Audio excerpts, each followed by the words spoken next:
To IBTV ముందుగా విశాఖపట్నంలో కలకలం రేపిన 4 ఏళ్ల బాలిక శివపార్వతి కిడ్నాప్ కేసును టూ టౌన్ పోలీసులు కొద్ది గంటల్లోనే ఛేదించారు.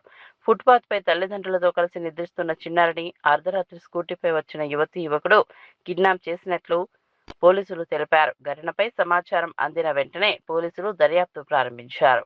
పరిసర ప్రాంతాల్లోని సీసీటీవీ కెమెరాల ఫుటేజ్ను పరిశీలించారు.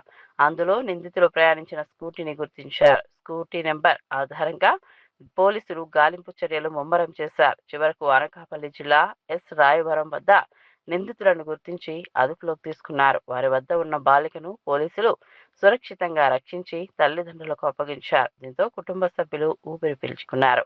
అయితే చిన్నారిని కిడ్నాప్ చేయడానికి అసలు కారణం ఏమిటనే విషయంపై పోలీసులు దర్యాప్తు కొనసాగిస్తున్నారు.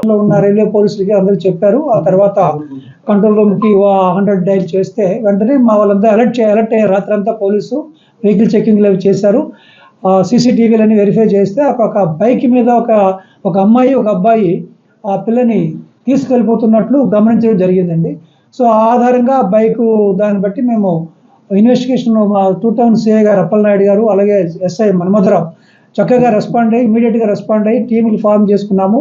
చేస్తే అన్ని విధాలుగా మేము అన్ని ప్రదేశాలకి వెళ్ళి సస్పెక్ట్స్ గురించి వెరిఫై చేస్తే మనకి ఇమీడియట్గా ఈరోజు మార్నింగ్ మాకు ఎస్రాయవరంలో ఆ పాప మాకు ట్రేస్ అయిందండి.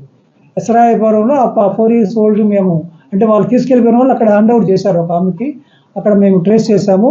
ట్రేస్ చేస్తే ఆ అమ్మాయిని ఇప్పుడు తీసుకొచ్చి పేరెంట్స్కి హ్యాండ్ ఓవర్ చేయడం జరిగిందండి.